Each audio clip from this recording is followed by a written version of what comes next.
Transgenders کا شرعی عدالت کے فیصلے کو چیلنج کرنے کا اعلان. اور لکھا ہوا ہے لاہور میں ٹرانسجینڈر کمیونٹی نے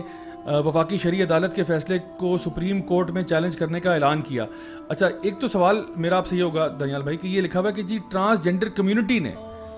وفاقی شرعی, تو یہ ٹرانسجینڈر کمیونٹی کیا 4 بندوں کا نام ہے؟ نہیں ضیاء بھائی, ٹرانسجینڈر کمیونٹی سو کالڈ, ویسے تو یہ ٹرانسجینڈر کا تو جو ورڈ اس پہ بہت ساری باتیں ہوتی رہی ہیں. جو خواجہ سرا کمیونٹی ہے نا, اس کی جو میجورٹی ہے, اس کے جو بڑے گھرانے ہیں, صحیح ہے, کافی سارے اس میں بڑے گھرانے ہیں, راول پنڈی کے, ملتان کے, مظفر گڑھ کے, سرگودا کے, یہ پہلی بات یہ سارے گو کہ ہمارے ان کے اوپر بہت سارے اعتراضات ہیں, صحیح ہے, لیکن اس بل کی حد تک وہ انہوں نے منوان ہمارے موقف کی تائید کی ہے, صحیح ہے, چاہے وہ جیسے بھی ہیں, لیکن انہوں نے ہمارے موقف کی تائید کی ہے. بلکہ وہ ہمارے پاس دیکھیں ضیاء بھائی, آپ کے پاس آتے رہے ہیں کتنے یہ خواجہ سرا حضرات آپ کے پاس آتے رہے اور ہمیں کہتے رہے کہ خدا را اس فتنے کو روکیے, یہ لوگ گیز ہیں, یہ ہمارا نام استعمال کر کے آ رہے ہیں, پہلی بات یہ.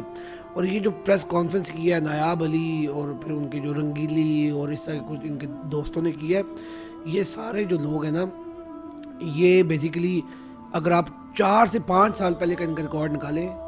تو وہ ان کی اتنی کسی کی داڑھی تھی, کوئی کیا تھا, کوئی کیا تھا. اور آپ ابھی ان کا 2 سے 3 مہینے پہلے کا ریکارڈ نکالیں سوشل میڈیا کا. نایاب علی has been into Sydney, Australia for this some inclusion pride conference تھی global level پہ, اس پہ یہ لوگ جاتے ہیں اور پھر یہ ایک سائڈ پہ آ کے ڈینائی کرتے ہیں. I don't understand, مطلب تو یہ بالکل ضیاء بھائی, تو یہ دیکھیں ورلڈ پرائڈ میں بھی جاتے ہیں. پھر اسی طرح عائشہ مغل ہیں, وہ یہاں پر الگا انٹرنیشنل لیسبین اینڈ گے ایسوسیشن, جس میں ٹی کا ورڈ ہی نہیں ہے, ایشیا چیپٹر کے اندر وہ ریپرزینٹ ہو رہی ہے, پتہ نہیں وہ کس کو ریپرزینٹ کر رہی ہیں. اسی طرح ابھی امریکہ کے اندر ان کے بہت سارے لوگوں نے بہت ایکسٹینسو ایک دورہ کیا ہے, صحیح ہے, جس میں میں تو حیران ہوں, منسٹری آف ڈیفینس تک میں جا کے انہوں نے وہ سیشنز کیے ہیں اور ادھر جا کر ان کو بولنے کا موقع دیا گیا.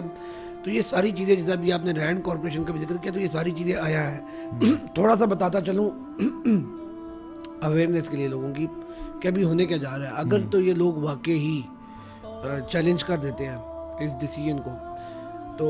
یہ ہمارے سسٹم کا فلا کہہ لیں یا کچھ, اس پہ بھی ویسے بات ہونی چاہیے. اور یہ میرے خیال میں اٹس ہائی ٹائم کہ اس کے اوپر سود جو ہے, سود والا معاملہ کیوں ہمیشہ لٹک جاتا ہے. سود کے خلاف پہلی پٹیشن آئی تھی پاکستان کے اندر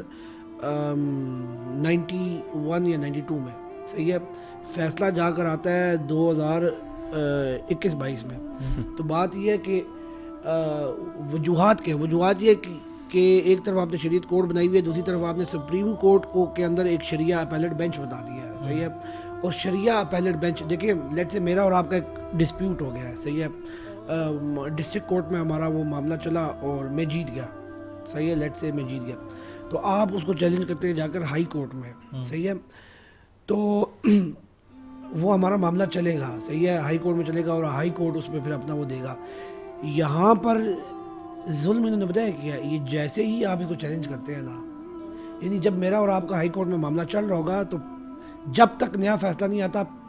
پرانا والا فیصلہ ویلڈ ہوگا, صحیح ہے. یہاں پر یہ ظلم کیا ہوا ہے کہ جیسے ہی آپ اپیل میں جاتے ہو تو جو پچھلا فیصلہ وہ سسپینڈ ہو جائے گا. ایک ہوتا ہے اسٹے, وہ اس میں یہ ہوتا ہے کہ ابھی معاملہ یعنی ڈیسائیڈ نہیں ہوا, ابھی معاملہ ڈیسائیڈ نہیں ہوا تو لہٰذا اس کو ادھر روک دیا جائے, اسٹے کر دیا جائے. ایک ہوتا ہے سسپینڈ کرنا, یعنی اس کو وہ سسپینڈ کر دیتے ہیں کہ بھائی یہ مانا نہیں جائے گا, اٹ از ناٹ ویلڈ, صحیح ہے, وغیرہ وغیرہ. سپریم کورٹ کے بھی جو ریسنٹ جلن ڈرامے کے اوپر جو آئی تھی, اس میں انہوں نے سیکشول اورینٹیشن کو ڈال دیا, تو یہ بہت اچھے طریقے سے انفلٹریٹ کر چکے ہیں ہماری پارلیمنٹ کے اندر بھی. یعنی اس کا سب سے بڑا ثبوت یہ کہ انہوں نے یہ بل پاس کروا لیا, صحیح ہے. اور ان کی بدماشی دیکھیں کہ 2018 سے 2023 تک 5 سال سے زیادہ عرصہ ہونے والا ہے, اور اتنی اویئرنیس, اتنی چیخ و پکار, اس کے باوجود بھی مجال ہے کہ آج تک وہ مشتاق صاحب کا امینڈمنٹ بل ابھی تک مشتاق صاحب کی سینیٹرشپ میں چند ماہ رہ گئے ہیں. بلکہ لاسٹ ٹائم میں ان سے ملا تو وہ مجھے بتا رہے تھے کہ پروبیبلی یہ جولائی والا سیشن جو ہے نا سینٹ کا, یہ پروبیبلی اس حکومت کا آخری سیشن ہوگا, صحیح ہے. تو اور ابھی تک جو ہے نا, جو ان کی امینڈمنٹ تھی, جو ہیومن رائٹس کمیٹی میں پہلے رلتی رہی, صحیح ہے, وہ ابھی تک وہ ہاؤس کے سامنے نہیں لا رہے, پتہ نہیں اس کے. تو یہ بیک اینڈ پہ نا ان کی بدماشیاں ہیں, ان کی یہ ایک چند کچھ ادارے رہ گئے تھے جن میں ان کا بس نہیں چلتا, جیسا فیڈرل شریعت کورٹ ہے, صحیح ہے, کیونکہ وہاں پر عالم ججز بیٹھے ہوئے ہیں, وہاں پر ایسے لوگ بیٹھے ہوئے ہیں. اب پارلیمنٹ تو نہیں ہے نا کہ جہاں پر آپ کو میں اب نام نہیں لینا چاہتا, لیکن جہاں پر آپ کو ایسے لوگ مل جائیں گے جنہوں نے قرآن سے کوئی واسطہ ہے نہیں, بس نام کے مسلمان ہیں, اور ان کو آپ اپنی باتوں میں لگا لیں گے. یہ فیڈرل شریعت کورٹ ہے, یہاں پر عالم ججز بیٹھے ہوئے ہیں, صحیح ہے, یہاں پر. اور انہوں نے کوشش کی, ضیاء بھائی آپ کو بھی یاد ہوگا, انہوں نے کوشش کی, یہ جھوٹ باندھتے ہیں. انہوں نے کبھی امام احمد رضا کا ایک فتویٰ اٹھا کے لے آئے, اچھا وہ اس کو پتہ لگا جی وہ جھوٹا تھا, وہ فتوے کا جو انٹروڈکشن ہے اس کا بھی انہوں نے آدھا ایک طرح سے حصہ پیش کیا, پورا فتویٰ ہی نہیں پیش کیا. صحیح, کبھی جا کے خمینی کا فتویٰ لے آتے ہیں. اچھا, جب کہ یہاں پر وحدت المسلمین اور یہ جو ہمارے اہل تشیع علماء ہیں ان کے نمائندے موجود رہے ہمارے ساتھ کورٹ میں,